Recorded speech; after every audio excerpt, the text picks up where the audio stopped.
Hello, good citizens. My name is Dan. And in this video series, I'm going to show you how three Victoria Crown prosecutors and their witness committed indictable offenses on the record and got away with it all. In July 2015, I had a run-in with a neighbor who's notorious for not cleaning up after his dog. Upon calling him out on it, he came from across the street onto my property and started uttering threats. When I called the police for help, they showed up acting overly aggressive on the incorrect information in their system, which they knew they encountered on a regular basis, refused to ID themselves, and basically escalate the situation to where the victim calling for help actually became the suspect of a crime.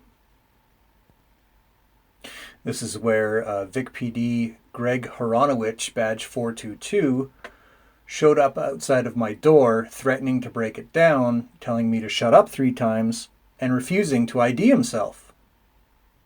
Now, I won't go too much into Greg on this video series because Greg has his own video series. He's actually done so much stupid things.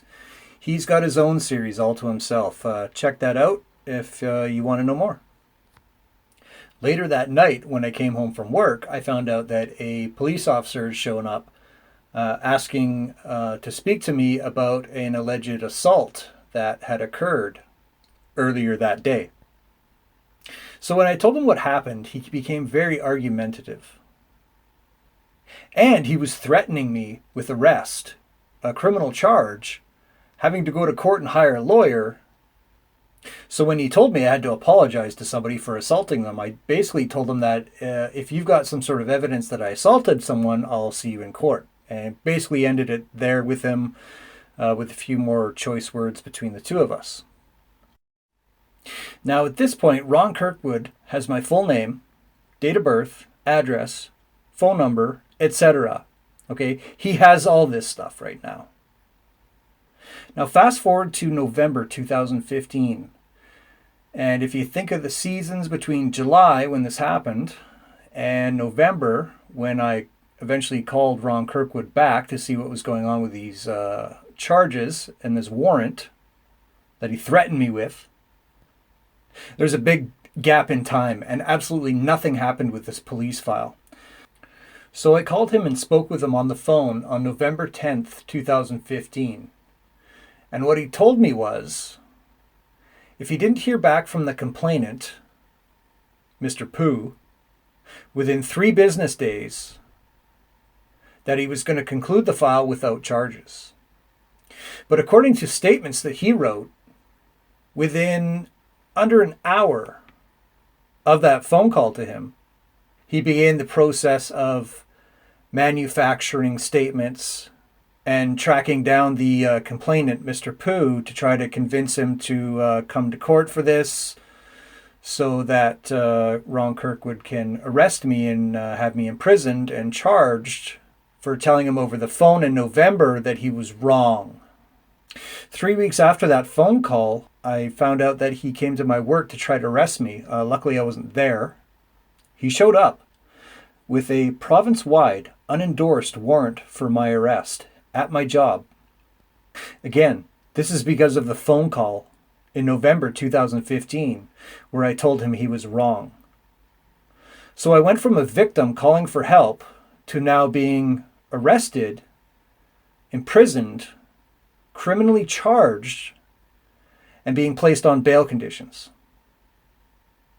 Oh, and during all this, I have no criminal record. And remember how I said earlier about how he knew my name, date of birth, address, phone number, etc.? He had all that. So why would he take out a province-wide unendorsed warrant for my arrest, which gives him the powers to basically arrest me anywhere, even at my work? I decided to fight the criminal charge all on my own without a lawyer. And that was because the allegations were so bogus. There was no evidence. And there was a clear picture of police retaliation from Ron Kirkwood and Greg Horonowich. And it was around that time I decided to start my YouTube channel, Not So Silent. thinking that when I started it, it would just cover my dealings with Ron Kirkwood and Greg Horonowich. But boy, was I wrong. Little did I know what I was going to uncover along the way. So now apparently this assault charge is sticking, which is odd considering there's no evidence.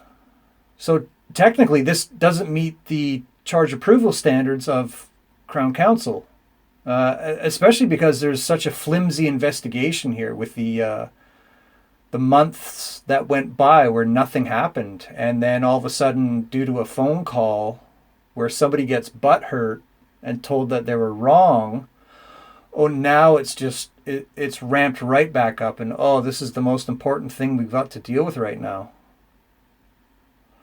There's also supposed to be a substantial likelihood of conviction for Crown prosecutors to approve of this charge.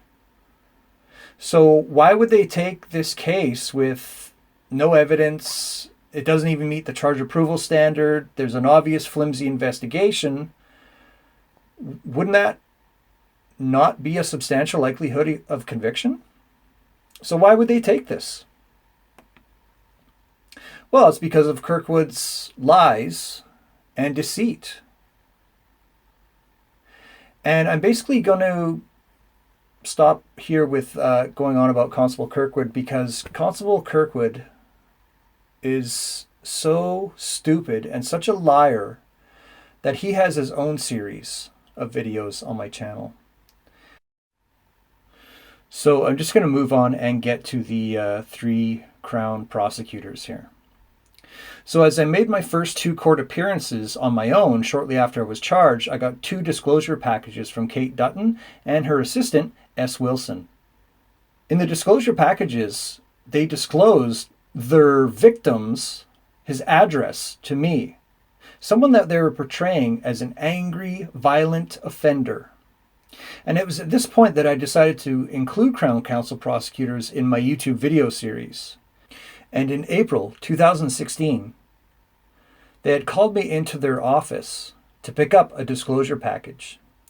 When I went in to pick up that package, I asked to speak to Kate Dutton. My reasons for doing this was mainly to get her on film to use the footage for my upcoming YouTube series videos. In January 2016, I set a date for a 2-day trial for August 2016. And I even requested a trial confirmation hearing in June 2016 to make sure we were going to trial.